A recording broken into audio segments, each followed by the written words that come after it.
Nous sommes dans votre émission Bible ouverte, mesdames et messieurs, bienvenue dans cette émission, une émission biblique, une émission qui enseigne sur la vérité de la parole de l'Éternel. Chaque fois, nous recevons des hommes de Dieu pour vous donner la lumière au sujet, n'est-ce pas, de la personnalité de Dieu. Aujourd'hui, c'est un grand privilège de parler sur ces thèmes piquants, n'est-ce pas, la contradiction dans l'enseignement de William Marion Branham au sujet, n'est-ce pas, des mariages et divorces. Toujours des contradictions, toujours des divisions, n'est-ce pas, dans les chefs des croyants du message des temps de la fin. Aujourd'hui, c'est un grand honneur de recevoir l'homme de Dieu, aussi un croyant des messages des temps de la fin, les vrais polygames de la province du Lualaba, le pasteur Paul Odari, responsable de l'église primitive d'Adonai Yoshua Amashia. On va, n'est-ce pas, développer ce thème avec lui, comme il est, n'est-ce pas, calé dans les messages de William Marion Branham. On va développer ce sujet. Est-ce qu'il y a des contradictions? On va les recevoir. Pour commencer la dite émission, nous disons bonjour, bonsoir, pasteur. Bonjour. Nous vous remercions de pouvoir accepter notre invitation. Merci, bon, je suis très heureux de revenir sur ce plateau. Aujourd'hui, on parle sur la contradiction dans l'enseignement de William Marion Branham au sujet, n'est-ce pas, du mariage et du divorce. Vos impressions? C'est un bon thème, c'est bien pour éclairer le croyant, les véritables, dans ceux qui ont été prédestinés à la vie éternelle, pourront aussi aujourd'hui comprendre pourquoi il y a eu la multiplicité de ce qu'on appelle le tabernacle. C'est une maladie. Un frère de Lumbashi appelle ça la maladie de tabernaculose. Donc les gens se séparent parce qu'ils n'ont pas pu comprendre le ministère de Frère Branham et son message. Alors ils se sont attachés à ce qu'a dit un homme au lieu de prendre la parole de Dieu. C'est comme ça qu'il y a eu ce désordre. Mais alors c'est un grand thème. Même quand tu m'as dit ce matin qu'on parlera de ça, j'ai dit ça, c'est l'intelligence qui vient du Seigneur. Voilà. Que Dieu vous bénisse. Amen. Mesdames et messieurs, c'est lui, le responsable de l'église primitive d'Adonai Yoshua Amashia dans la province du Lualaba. Il est sur ce plateau de Bible ouverte. Un grand privilège, une grande bénédiction de parler sur ces thèmes.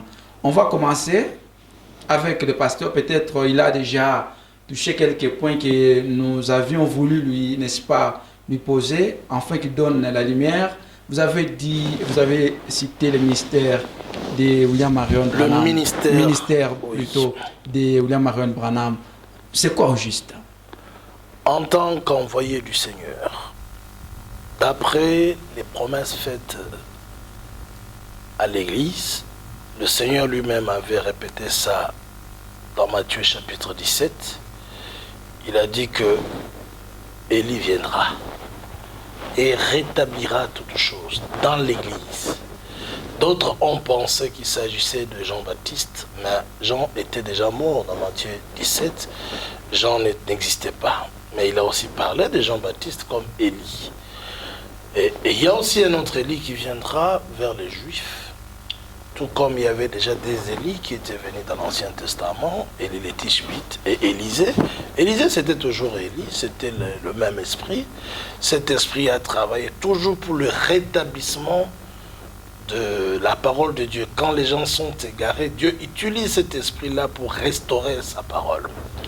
Alors, mais Frère Branham n'était pas Élie juste dans le bas âge. Quand il est né, il n'est pas Élie.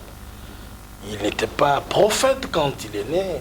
Quand il avait 7 ans, il a rencontré le Seigneur alors qu'il puisait de l'eau pour son père qui fabriquait de l'alcool.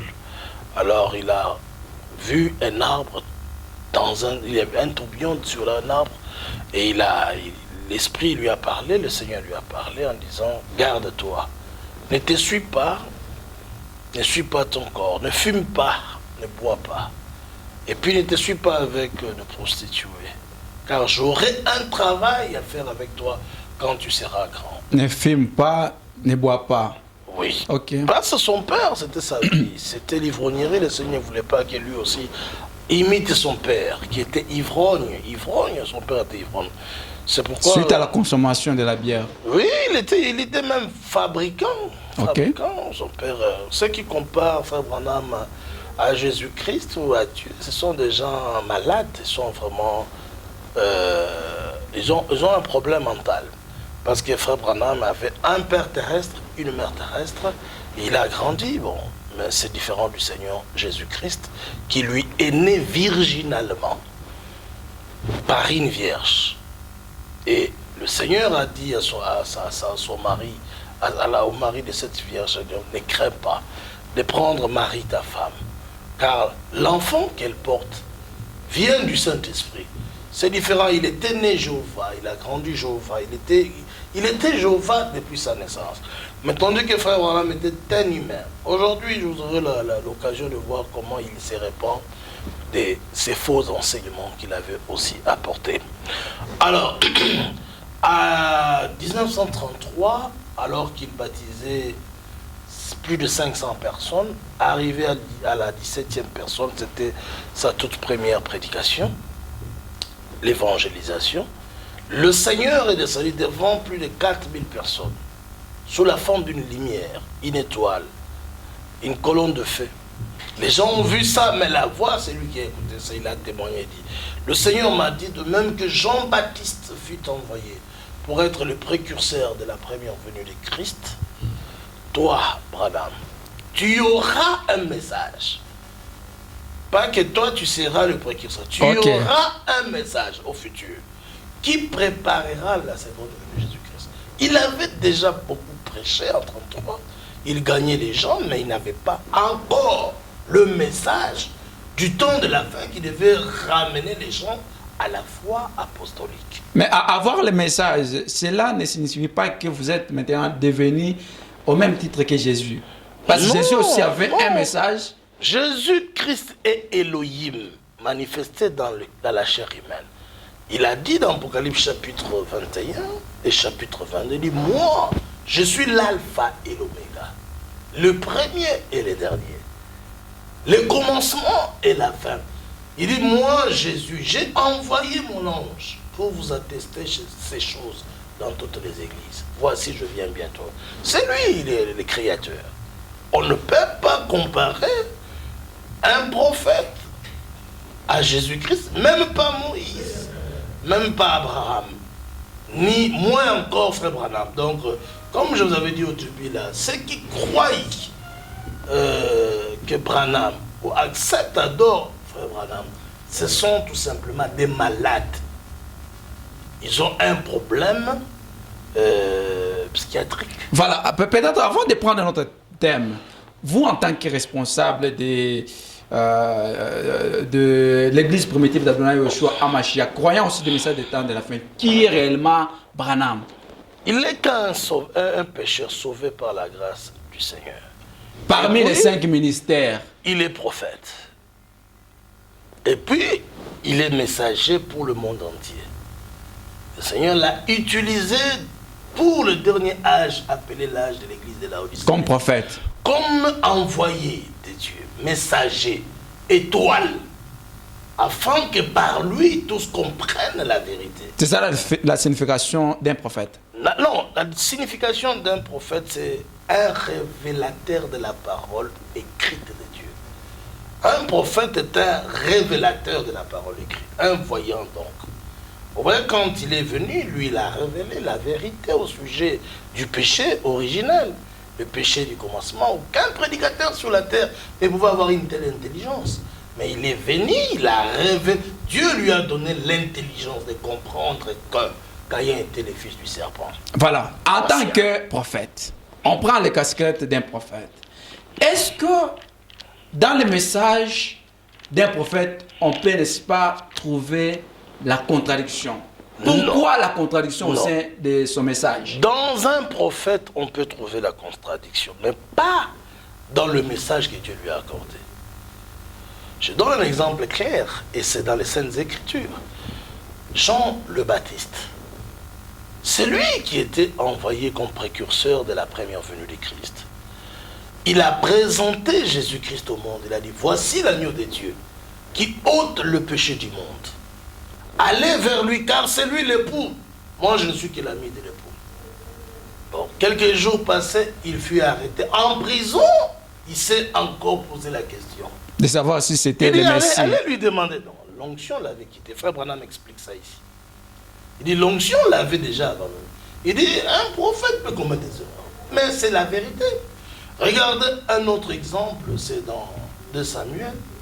Nathan fut consulté par le roi David.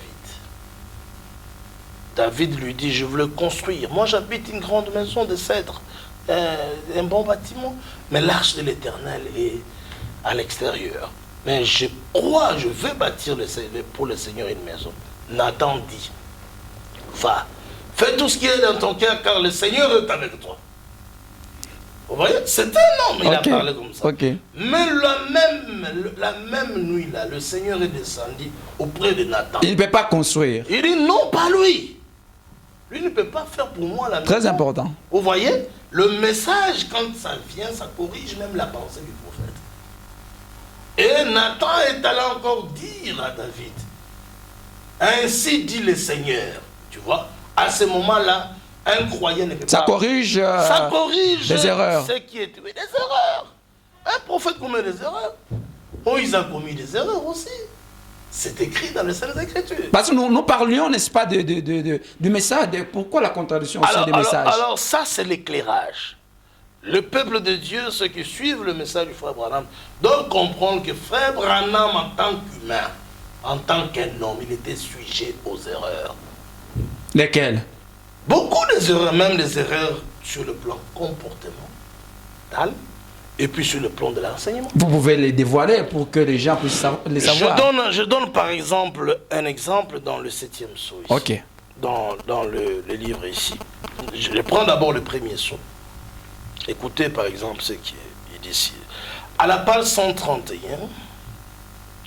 non 126, paragraphe 36, frère Branham dit, oh, j'aurais absolument, j'espère que les gens sont spirituels, j'aurais fait une erreur terrible à ces sujets. Si vers midi aujourd'hui le Saint-Esprit n'était pas venu vers moi, dans la pièce, pour me corriger. Très important. Sur quelque chose que j'étais en train de prendre en note. Il dit, je prenais cela dans des anciennes notes qu'il avait prêchées. Et ceux qui sont dans les messages, ils savent très bien, les anciennes notes, ce sont les prédications de Frère Branham avant l'ouverture de cette zone. Parce que son ministère a eu 3 pôles, 3 étapes, ou 3 attractions. Il a travaillé dans les 2 premiers pôles comme évangéliste. Ensuite, le 3e pôle, c'était l'ouverture de la parole. C'est là qu'il est venu comme envoyé de Dieu ayant un message, un insu, dit le Seigneur. C'est par là où il a pu donner, n'est-ce pas, les contenus du 7e sceau. Oui, c'est là qu'il a révélé que le 7e sceau ne pouvait pas être révélé à quelqu'un. C'est un mystère caché, total, parfait, complet. Dieu seul connaît cela. Maintenant, les gens retournent dans les anciennes notes, où lui-même tâtonnait. Ils prennent dans une prédication, par exemple, comme Apocalypse, livre de symboles, prêchant en 56. Et c'est là que les gens se basent. Au lieu de suivre le messager et l'évolution du message. Par exemple, ici, il dit quelque chose de très important encore. Pourquoi la contradiction au sein de son message? S'il était l'envoyé de Dieu. Ce n'est pas au sein de son message. La contradiction devait toujours se trouver.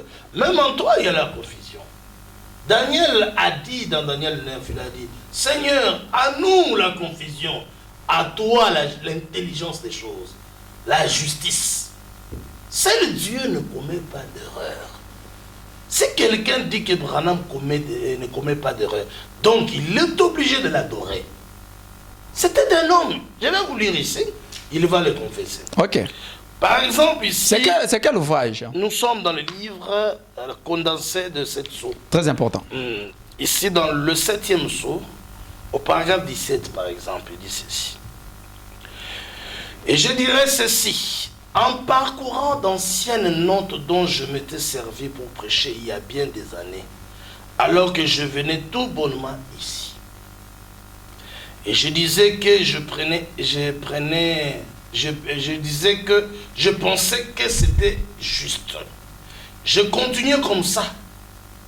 C'était complètement à côté. Tout ce que j'avais prêché au sujet des sceaux était erreur. C'est Branham qui confesse. Ben oui. Il devait confesser, il devait se repentir. Ça, nous appelons ça les angles du prophète. Lorsqu'il a fait cet angle-ci, les gens n'ont pas remarqué qu'il avait prêché quelque chose, erreur, avant, et que quand la parole est venue, il a corrigé. Il lui-même dit, il dit ici, c'était complètement à côté, et donc, c'est saut. Tous les 4, je les avais vus en 20 minutes. Il dit, vous vous souvenez, j'avais prêché cela ici. Mais même ceux qui lisent les prophètes, Branham, dans le 10 Vierges, par exemple, une prédication, je pense, des années 60. Frère Branham a prêché au sujet du premier saut. Il dit les cavaliers qui montaient les chevals blancs étaient le Saint-Esprit. Ouais. Mais quand la parole est venue, quand les sauts ont été révélés, quand l'ange est venu lui visiter pour lui expliquer les Écritures, seul vous ne pouvez pas comprendre, même Daniel, Gabriel devait venir. Et Gabriel lui a dit, sois attentif. Comprends, je suis venu pour t'ouvrir l'intelligence, afin que tu comprennes la vision. Alors quand le Seigneur l'a visité, au lieu de prêcher comme avant, le Seigneur lui a dit, le cheval blanc là, le cavalier qui le monte, c'est l'Antéchrist. Ce n'est pas le Saint-Esprit. Oui. On ne peut pas s'attacher aux erreurs de Frère Branham. Même si c'est publié, même si c'est dans les brochures. Ceux qui ont publié ça, est-ce que d'abord sont des croyants? Il réunit la parole de Dieu. Donc c'est comme ça que Branham a dit que c'était erreur. Est-ce que vous, en tant que croyant aussi du message de la fin, vous ne prêchez pas les erreurs dans vos églises, les anciennes prédications de Branham? Non, non, non. Nous, dans l'église, c'est ça notre victoire. Le Seigneur nous a gardés loin des erreurs. Même des erreurs de la Bible. L'autre fois, nous avions parlé, mais bien sûr. Est-ce que dans la Bible, il y a des erreurs? Mais on a déjà fait une émission avec vous ici sur les erreurs de traducteurs. Très important.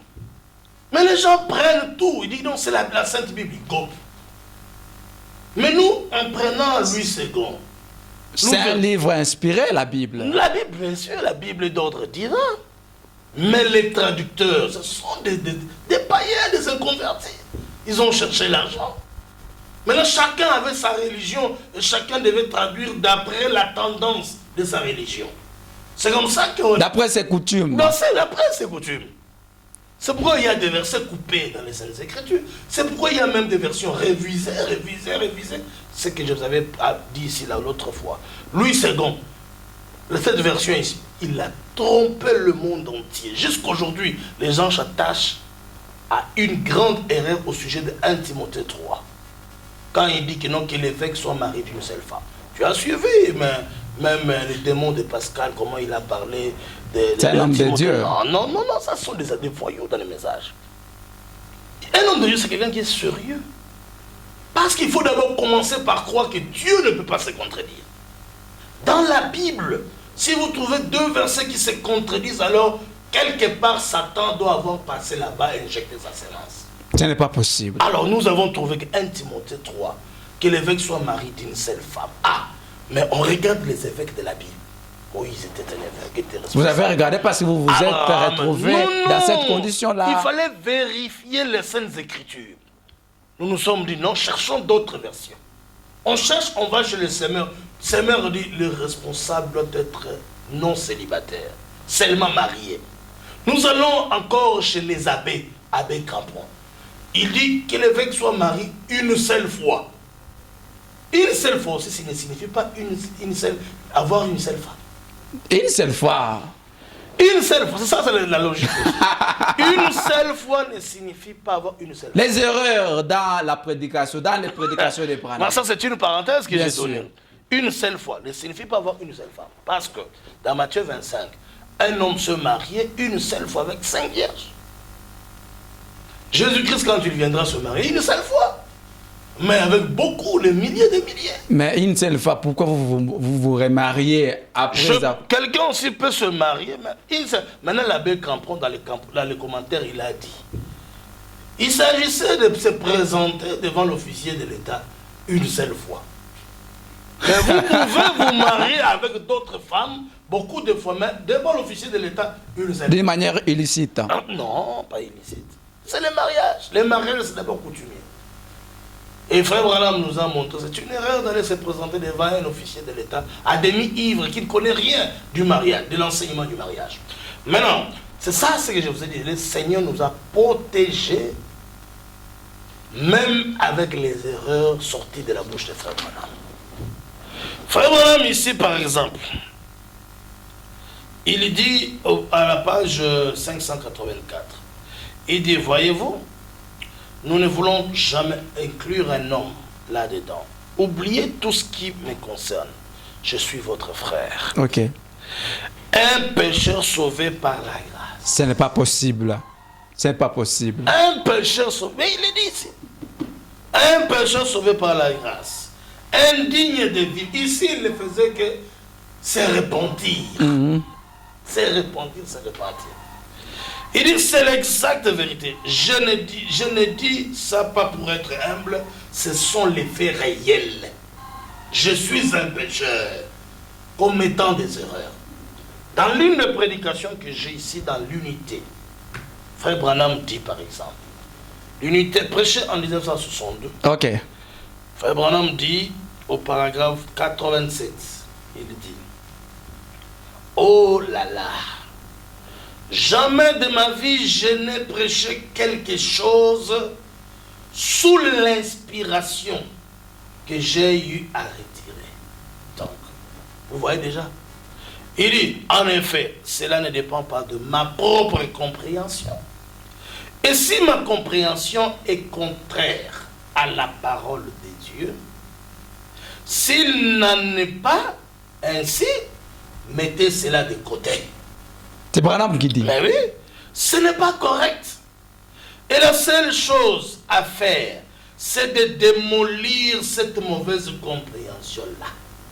Démolir ça. Et nous sommes là pour détruire les erreurs de Frère Branham. Pour que les élus ne mangent que la parole de Dieu. Est-ce que c'est là où les gens peut-être doutent? Les gens ont vraiment des doutes par rapport à cette prédication. Il a reçu, n'est-ce pas, la paix de Dieu. Dieu lui avait donné un message. Pourquoi, n'est-ce pas, quand il a commencé le ministère, enseigner les erreurs? Non, Dieu ne lui avait pas donné le message au début de son ministère. Lui-même a conseillé dans beaucoup de... Est-ce qu'un prophète peut commencer d'abord sans le message? Mais ouais, mais ça c'est tout à fait biblique.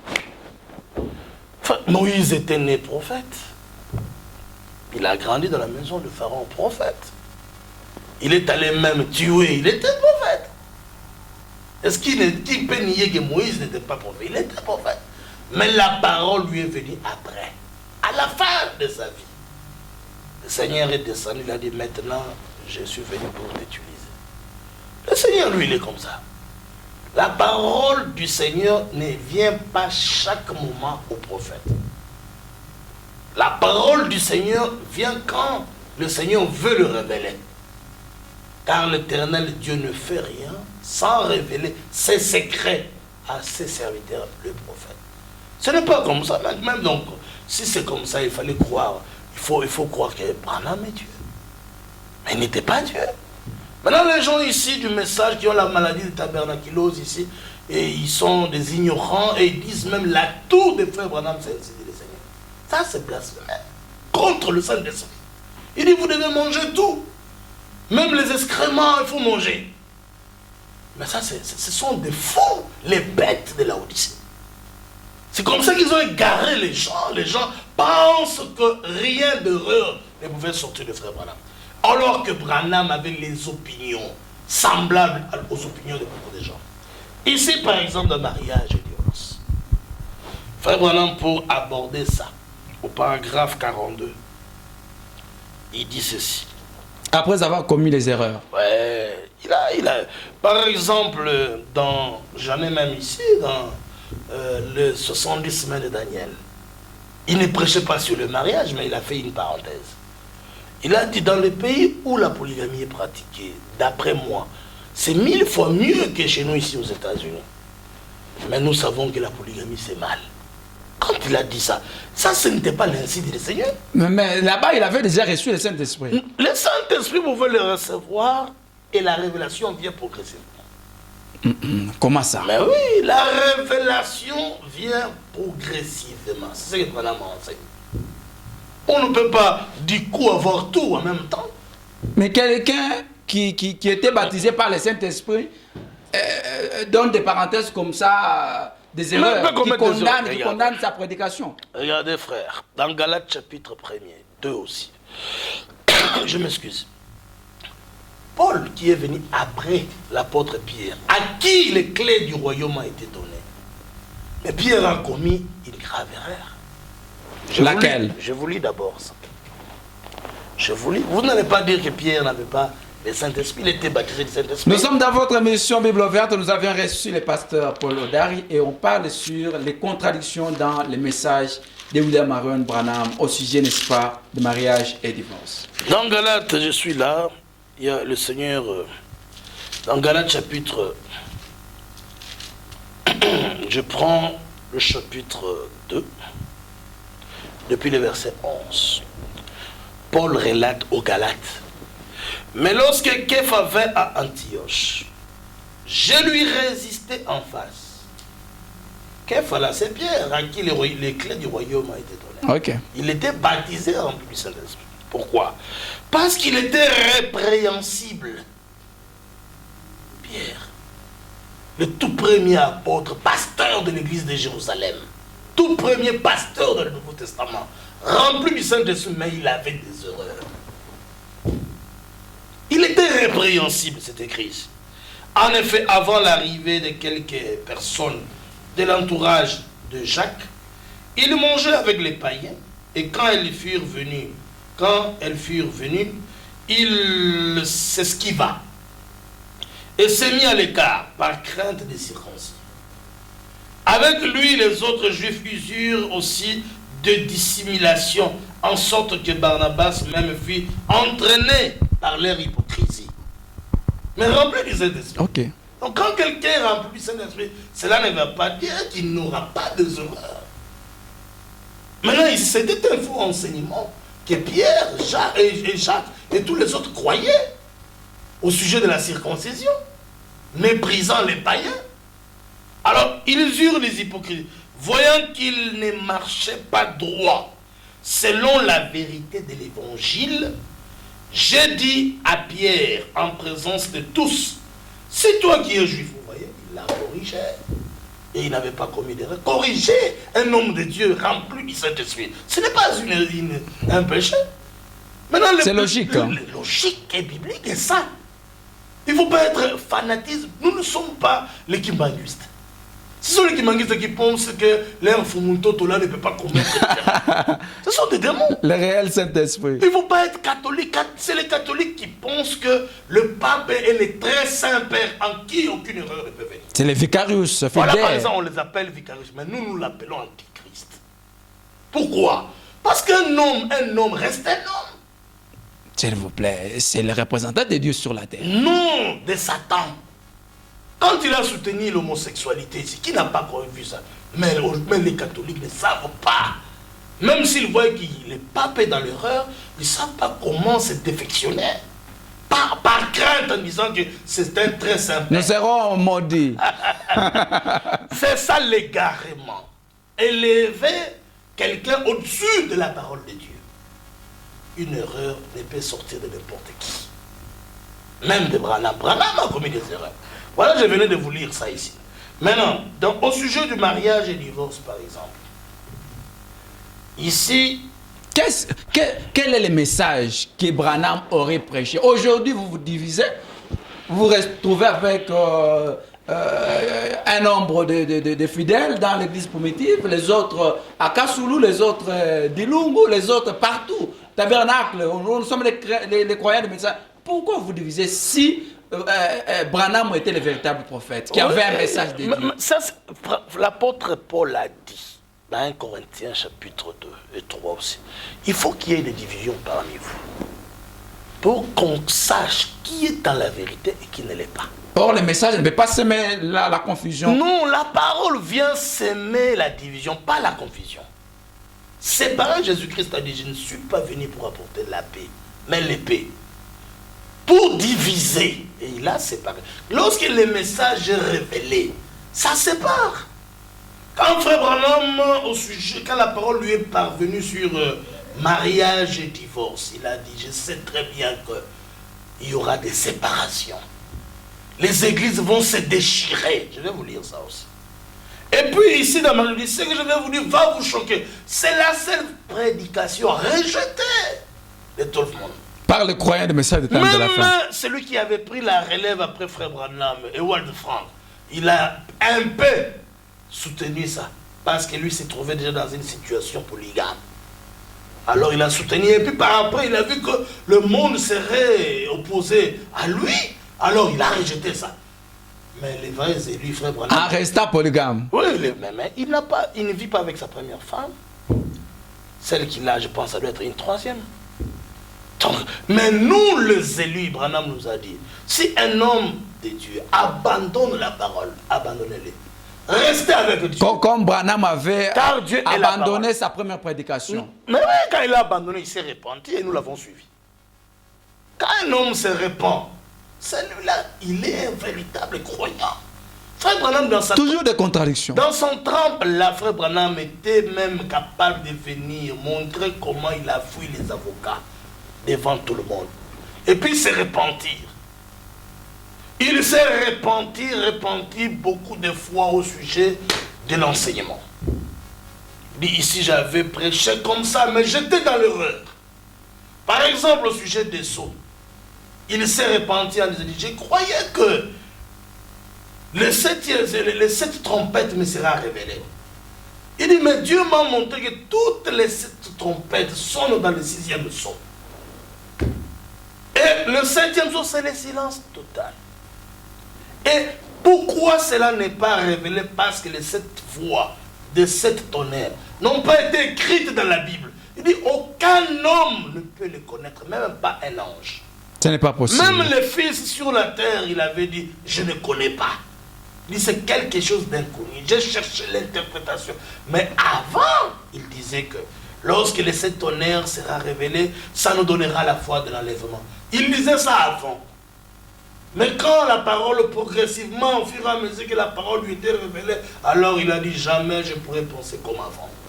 Mais qui a semé toutes les contradictions dans les messages de William Aaron Branham? C'est Ewald Frank. Comment ça? Qui a embrouillé les gens. C'est Billy Paul qui est resté publier les prédications de Frère Branham. Sans aucune autorisation ni mandat. C'est Dioka, peut-être vous ne le connaissez pas, Richard de Kinshasa, qui a commencé à évoluer, à enseigner la seconde venue, les 7 tonnerres d'abord, ensuite la seconde venue de Jésus-Christ, qui a amené les gens dans l'égarement total, dans le noir. Vous trouverez les gens, même les cambistes, en train de dire que Jésus est déjà de retour. Ce sont les gens comme les Ben Mutombo qui ont amené les gens à croire que Branham serait Dieu. Ce sont des démons. Je vous cite les démons de notre temps. Ce sont les gens comme Baruti Kasongo qui a prêché ouvertement que les 7 tonnerres sont révélés, alors qu'il n'a pas d'appui ni dans le message ni dans la parole de Dieu. Et quand on lui présente le message, il dit, oh frère Branham, tu es venu en retard, moi j'ai déjà prêché les 7 tonnerres. Il ne sait pas se repentir. Ce sont les fils du diable, des démons. Ils sont restés dans les erreurs. Ils sont restés dans les erreurs, pensant qu'ils seront sauvés comme ça. Mais l'esprit de vérité, dit la Bible, vous conduira dans toute la vérité. Ici, pour vous montrer que frère Branham évoluait dans son ministère, quand il a reçu la révélation sur le mariage et le divorce, il dit au paragraphe 42, il dit, rappelez-vous que ces choses que je dis ce matin doivent venir de la parole de Dieu. Cela ne peut pas être ma propre opinion parce que... Quelles sont ces choses-là? Il voulait prêcher la polygamie. Ok. Parce que mon opinion est tout à fait semblable à celle de n'importe qui d'autre. Lui aussi croyait à la monogamie obligatoire, comme tout le monde. Mais il dit ce matin, je vais vous prêcher quelque chose de très important qui ne sera pas mon opinion. parce que mon opinion à moi Branham, est semblable à n'importe qui d'autre. Il faut que cela suive la continuité de la parole de Dieu. Il dit, souvenez-vous, Dieu garde tout dans la continuité. Il ne change pas. Il est le même. Il n'y a pas de contradiction. Il le croyez-vous? C'est comme ça que Vous croyez? nous croyons. Moi, je crois totalement. De la tête aux pieds. Je crois le message sans erreur. Le message de Frère Branham, le message que Dieu a envoyé à Frère Branham pour l'épouse n'a pas d'erreur. Mais Frère Branham lui-même en tant que prédicateur, il a commis des erreurs. Voilà, on signale, nous sommes déjà à la fin de cette émission. La matière va continuer. Il n'a pas encore touché à la matière. Je ne fais que placer les jalons. Ce n'est pas possible. Oui, par exemple, ici, nous sommes déjà à la fin. Donnez-moi seulement une minute. Un homme qui fuit la présence de Dieu. Frère Branham dit au ce n'est pas possible. 18. Il dit chaque soir, et ça c'était la prédication juste un jour avant ça, une prédication prélude. Si le Seigneur le veut, je pense que le Seigneur m'a mis à cœur un message bien précis pour l'Église. J'ai passé plusieurs jours à prier et je ne vais pas commencer à en parler maintenant. C'est ce que l'autre jour, il s'est produit quelque chose de vraiment phénoménal, de vraiment merveilleux. Et j'ai bien hâte de vous en parler. Et maintenant, le sujet principal, je pense, pour lequel Billy disait que la plupart avaient appelé, c'est sur le mariage. Voilà, on va y arriver. C'est ce qui est un sujet très très important. Il dit, je ne savais pas comment l'aborder. Alors je suis allé prier à ce sujet et le Seigneur m'a rencontré. Et maintenant, j'ai la réponse juste. On va voir cette réponse-là. C'est très important. Mais dans la petite, n'est-ce pas, conclusion, les gens doivent retenir quoi en conclusion? Parce que c'est la première partie, c'est une introduction. Les gens doivent retenir quoi au sujet des contradictions dans les messages des Branham? Les gens doivent contredire que les hommes, en elles, il y a la confusion. Dans tout homme, il y a la confusion. Même en toi, même en moi. Daniel avait dit cela. Ils doivent quitter les pensées sataniques prêchées par les faux prédicateurs, leur démontrant que William Branham ne commettra ou ne commet pas d'erreur. Quand vous dites ça, vous avez fait de lui Elohim. Parce que toute la Bible, les grands hommes de Dieu ont commis des erreurs. Abraham a même menti. Voilà. Donc, beaucoup de... David a commis adultère. Il y a eu des erreurs. Donc, dans les messages, il n'y a pas la contradiction. Il ne peut pas y avoir la contradiction dans la parole de Dieu. Mais dans la personne... Dans la personne, il peut y avoir les émissions des erreurs. Voilà. Branham a émis des erreurs. Voilà. En tant que prédicateur. On vous garde pour la semaine prochaine, parce que nous vous remercions de pouvoir... Pourquoi Jacques a dit qu'il n'y ait pas beaucoup d'enseignants parmi vous? Parce que nous brochons. Nous sommes à la fin, Mais la fin du temps de la fin, c'est aujourd'hui. Voilà, l'adresse de l'église. Je leur dis aussi de quitter la confusion, de venir parce qu'il y a choix sur le point. L'adresse de l'église. Nous sommes à la cité Manika, oui. La référence est la Renjange au quartier des Heures. Voilà. C'est là que nous sommes. Votre numéro? 099 366 23 73 099 366 23 73. On vous garde pour la semaine prochaine. C'est le frère Paul, vous pouvez m'appeler à n'importe quel moment, même chez vous, je viendrai pour que nous puissions parler. Voilà, mesdames et messieurs, nous arrivons à la fin de cette émission Bible ouverte. C'était un grand plaisir, n'est-ce pas, de recevoir l'homme de Dieu, le vrai polygame de la province de Lualaba. On parlait sur la contradiction, n'est-ce pas, dans la prédication, donc les prédications de William Marion Branham, et surtout sur les sujets mariage et divorce. Aujourd'hui, c'est la première partie. On va encore les garder prochainement pour, n'est-ce pas, la continuité de cette émission. Merci et à la prochaine. Au revoir. Merci. Merci, pasteur. Merci. Que le Seigneur vous bénisse. Amen.